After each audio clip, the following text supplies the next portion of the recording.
New Green uses the Air 2 G2 for our deep tine aerification services. This machine gives the superintendent the ability to aerify his greens, wet areas, highly compacted areas, and hydrophobic areas without disruption. The Air 2 G2 is the product of over 25 years of research and development. It uses 3 half-inch inside diameter probes that are pneumatically driven 10 to 12 inches into the soil.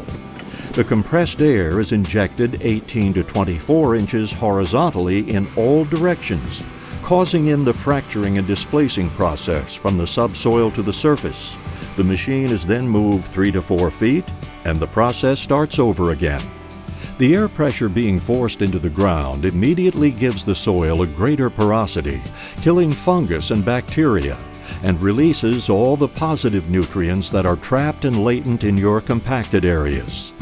The Air 2 G2 machines also have the capability to adjust the PSI levels to match the needs of the course and individual green.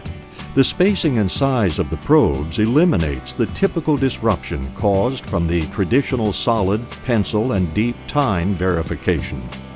For a demonstration of New Green by Corey Services, please call us at 904-434-1627.